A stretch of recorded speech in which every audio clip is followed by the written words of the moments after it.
Сәлем достар. Бүгінгі кинотайымда 2019 жылы жарық көрген «Путь к свободе» фильмі. Камбоджа. 14 жастағы Чакра өз құрдастары мектептен қайтып келе жатқанда ауыр қаптарды арқалап жүреді. Енді бұл балаға күріш егу керек, ал дәл қасында ғана өзенде оның ағасы суға шомылып жүр. Отбасының барлық мүшелері түскі асқа жиналды. Шаршаған Чакра ең соңғы болып дастарханға отырды. Завтра пойдешь к Сакуну, будешь разбрасывать удобрения. Пусть караван идет. Я сказал ты. Ортаңғы ұл бәрінен көп жұмыс істейді, бірақ тым-тырыс, ештеңеге уайымдамайды. Чакра өзін құл сияқты сезінеді. Ауыр еңбек үшін ол небәрі аз ғана күріш алады.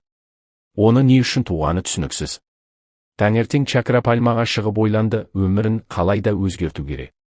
Сол сәтте достарының бірі Таиландта айына 8000 бат тауып жүргенін айтты.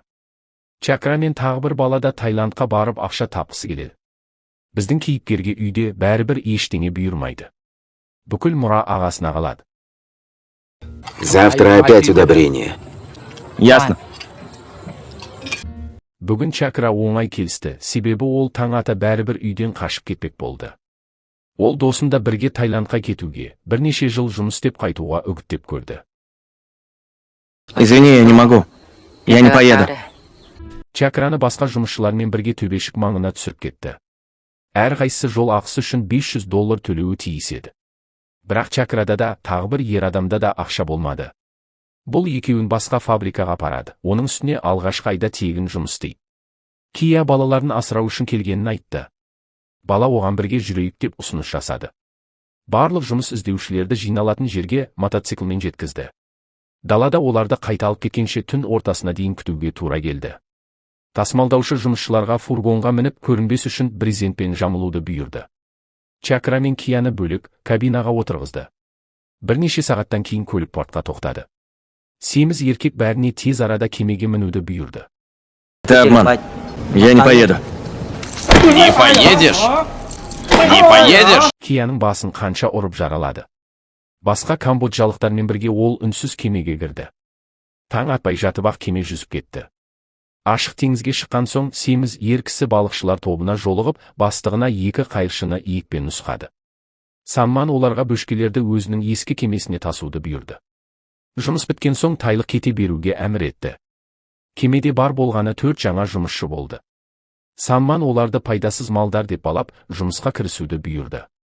Жұмысшылар күрек алып, ұсақ балықтарды трюмге лақтыра бастады. Олар бұл іспен кешке дейін айналысты, содан кейін бір тостаған күрішпен ғана марапатталды. Бұл Чакраның көңілін сәл басты, себебі оларды фабрикаға апарамыз деп уәде еткен. Бірақ ұйықтайтын орын жоқ, жаңа келгендер шприцтей сығылысып бір тар бөлмеге жата салды. Түн ортасында бастық оларды оятып қайта жұмысқа кірісуді бұйырды. Күн сайын дәл солай істейді. Камбоджалықтардың бірі іштейде, тәні де шаршап, жағдайы нашарлап кетті. Бастық қасына келіп электрошокермен ұрды, бірақ ол әлсіз ыңқ етті. Содан кейін Самман оның күртесін шешіп алып, әлсіз бейбақты теңізге лақтырып жіберді. Мұнда балластың керегі жоқ. Бірде кеменің қозғалтқышы істен шықты. Кто умеет плавать? Плавать в воде! Я не умею. Бәрі бас тартты, тек Чакра ғана суға түсуге келісті. Сандман винтке оралған торды шешуді бұйырып, баланы дөрекі түрде суға лақтырып жіберді. Чакра демін ішіне тартып, винттен тордың бір бөлігін кесіп алды. Сандман ең алдымен баланың пышағын тартып алды да, содан кейін ғана оған палубаға шығуға рұқсат берді. Ауланбай қалған ұсақ балықтан иттерге арналған жем жасалады. Кия енді қашып кету туралы ойлана бастады. Мы должны отработать наш долг, и все. Мы его не отработаем. Мы умрем раньше. Жұмыс күннің соңында Чакра бір краб тауып алып, оны қайтадан теңізге жіберді. Ең болмаса, ол бостандықта болсын. Осылайша күндер бірінен соң бірі өте берді.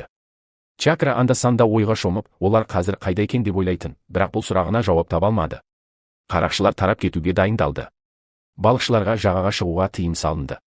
Біреуі жалғыз қалып, мызғып кетті. Біреу оның тапаншасын алмақ болғанда басынан соққы жеді. Салмон көңілденіп, жезөкше алып көңіл көтерді. Кешке қарай ол риза күйде кемеге қайта оралып, жүзуді бұйырды. Соңғы сәтте құлдардың бірі суға секіріп кетті. Алғашында ешкім байқамады, бірақ кенеттен Салмон қозғалтқышты өшіруді бұйырды. Ер адам пластик канистрді ұстап, жүзіп қашпақ болды. Алайда оны тез арада қуып жетіп, кемеге қайта сүйреп шығарды. Тек соны темір шынжырмен, оған байланған тасымен қоса қайтадан суға лақтырып жіберу үшін ғана. Ер адам азаптаушыларының күлкісі мен мазағына ілесе отырып, теңіз түбіне кетті. Осы оқиғадан кейін Кия мүлде үмітін үзді. Думаешь, если будешь покорным, они тебя отпустят? Мы умрем! Ты уже труп! И я труп!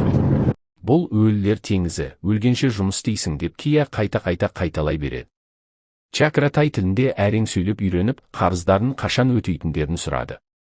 Самман балаға осында қалуды ұсынды, өзі білетіннің бәрін үйретемін деді. Ал марапат ретінде Чакраға ересектерге арналған журналдың бір бетін сыйлады. Все ладони сотрет. Кемеге құлдардың жаңа тобы жеткізілді. Самман Жирновтан енді кхмерлерді әкелмеуін өтінді. Олар тым әлсіз, тек бирмалықтарды ғана тассын деді. Жаңадан келгендер өздерінің қандай тозаққа түскендерін әлі білмейді. Түнде олардың біреуі Чакраның ұйықтайтын орнын тартып алмақ болды, бірақ Кия оны қуып жіберді. Келесі күні іш пысқан Самман бір ер адамды себепсіз басынан ұрып жіберді. Кияның ашуы шегіне жетіп, ол күректі жұлып алып, қарақшыны басынан ұрды. Анау кеменің сыртына құлап түсті, бірақ өкінішке қарай теңіз түбіне кетпеді. Самман айқайлап көмекке шақыра бастады. Кия қалғандарын іздеуге беттеді, бірақ сол сәтте ақ оны атып тастады. Чакра досының енді тірі қалмайтынын түсінді. Не свезло. Мы разберемся. Бандиттер бүлік шығарған адамды жазалаудың аса қатыгез тәсілін ойлап тапты. Кияның қолы мен аяғын арқанмен байлап, арқанның екі ұшын басқа кемеге лақтырып жіберді. Кия Самман оны суға итеріп жібергенше баладан жалынып көмек сұрады. Бастық Чакраға рубкаға кіріп, тетікті өз қолымен алға жылжытуды бұйырды. Бірнеше секундтан кейін Кияны қақ ортасынан қақ жарып жіберді. Теперь ты мужчина.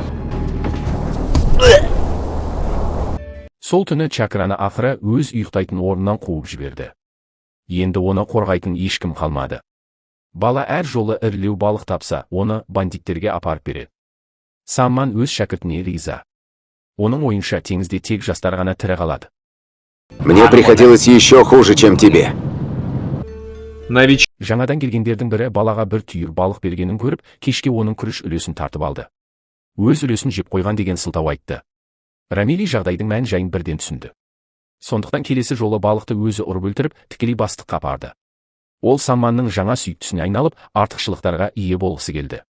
Түнде Рамилидің әжетке барғысы келді. Ол арқанға жармасып кеменің шетінен еңкейіп отырды. Сол сәтте Чакра оған жетіп келіп, басынан бір ұрып, есінен тандырды. Осылайша ол бәсекелесін теңізге батырып жіберді. Өйткені мұндағы басты міндет тірі қалу. Таңертең Самман Чакраның басына тапаншаның ұңғысын тақады, бірақ Чакра тіпті селт етпеді. Я сразу понял, что это ты. Продолжаешь меня удивлять. Теперь ты должен мне одну жизнь. И с этого дня мое судно — твой дом. Навсегда. Кенет бандит Чакраның суық жанарынан ыңғайсызданып қалды. Дәл сол сәтте жігіт кек алу жоспарын құра бастады. Содан кейін оған ешкімнің тиіскісі келмеді. Чакраға түрлі жерлер түсінде кірді. Ең жақын досы неге екені белгісіз оны дөрекі түрде жерге итеріп жіберді. Ал әкесі тіпті оны танымай қалды. Енді ол үйінде бөтен адамдай. Түсінің соңында оны Самман мен оның сыбайластары іздеп жүрді. Бандиттердің біріне рубкадан шығу керек болды.